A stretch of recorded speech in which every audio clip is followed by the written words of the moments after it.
Halo semua, perkenalkan saya Merpati Dewo, peserta Latsar CPNS Kementerian ATR BPN tahun 2021.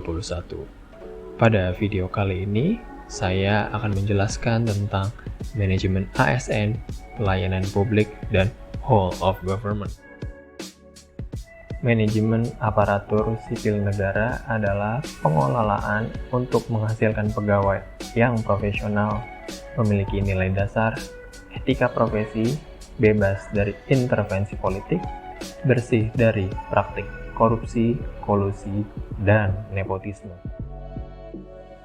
Untuk menjalankan kedudukannya tersebut, maka pegawai ASN berfungsi sebagai berikut. Yang pertama, pelaksana kebijakan publik, kedua, pelayan publik, dan yang ketiga, perekat dan pemersatu bangsa.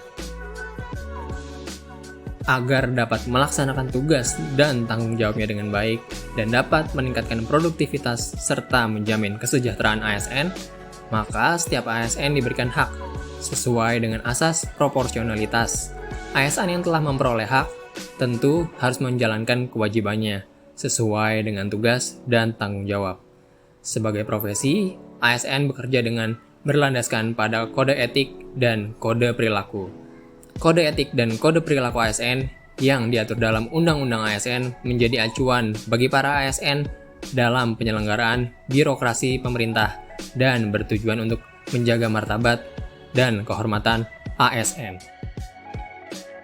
Penerapan sistem merit dalam pengelolaan ASN mendukung pencapaian tujuan dan sasaran organisasi serta memberikan ruang bagi transparansi, akuntabilitas, objektivitas, dan keadilan. Beberapa langkah nyata dapat dilakukan untuk menerapkan sistem ini, baik dari sisi perencanaan kebutuhan yang berupa transparansi dan jangkauan informasi kepada masyarakat, maupun jaminan objektivitas dalam pelaksanaan seleksi. Pengelolaan pegawai dalam organisasi harus mencerminkan prinsip sistem merit yang sesungguhnya, di mana semua prosesnya didasarkan pada prinsip-prinsip yang objektif dan adil bagi pegawai. Jaminan sistem merit pada semua aspek pengelolaan pegawai akan menciptakan lingkungan yang kondusif untuk pembelajaran dan kinerja. Pegawai diberikan penghargaan dan pengakuan atas kinerjanya yang tinggi. Di sisi lain, bad performers mengetahui kelemahan kinerja pegawai untuk kemudian dibantu oleh organisasi untuk meningkatkan kinerjanya. Manajemen PNS meliputi penyusunan dan penetapan kebutuhan, pengaduan, pangkat dan jabatan, pengembangan karir, pola karir, promosi, mutasi, penilaian kinerja, penggajian dan tunjangan, penghargaan, disiplin, pemberhentian, jaminan pensiun, dan hari tua, serta perlindungan. Pegawai ASN berhimpun dalam wadah Korps Profesi ASN Republik Indonesia yang memiliki tujuan menjaga kode etik dan standar pelayanan profesi ASN, serta mewujudkan jiwa Korps ASN sebagai pemersatu bangsa. Pada sesi kedua ini, kita akan membahas tentang pelayanan publik.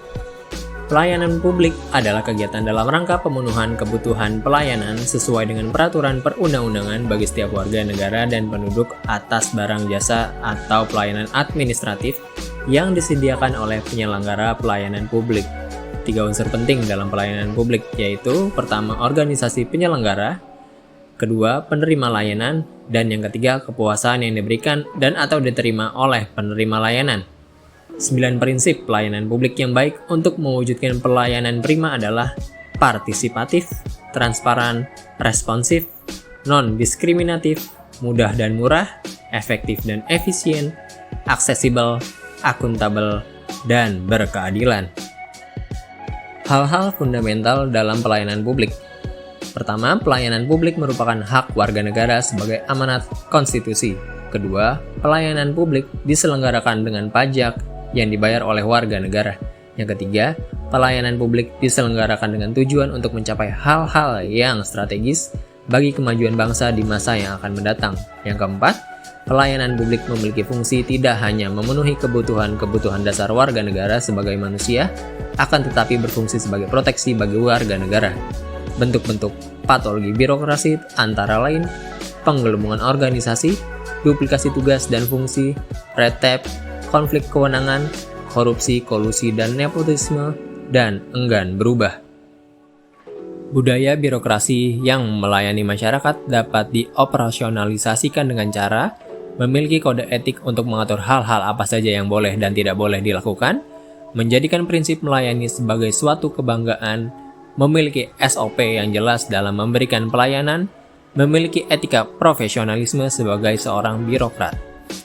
Prinsip-prinsip pelayanan prima antara lain responsif terhadap pelanggan, membangun visi dan misi pelayanan, menetapkan standar pelayanan dan ukuran kinerja pelayanan, pemberian pelatihan dan pengembangan pegawai terkait bagaimana memberikan pelayanan yang baik, dan memberikan apresiasi kepada pegawai. Untuk sesi ketiga, kita akan membahas tentang Whole of Government. Whole of Government merupakan pendekatan yang menekankan aspek kebersamaan dan menghilangkan sekat-sekat sektoral.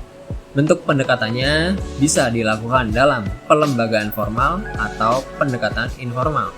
Whole of Government tidak hanya merupakan pendekatan yang mencoba mengurangi sekat-sekat sektor, tetapi juga penekanan pada kerjasama guna mencapai tujuan bersama.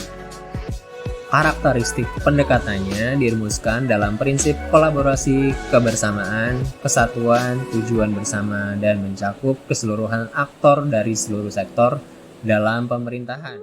Faktor terjadinya Whole of Government. Pertama, adanya faktor eksternal seperti dorongan publik dalam mewujudkan penyelenggaraan pemerintahan yang lebih baik.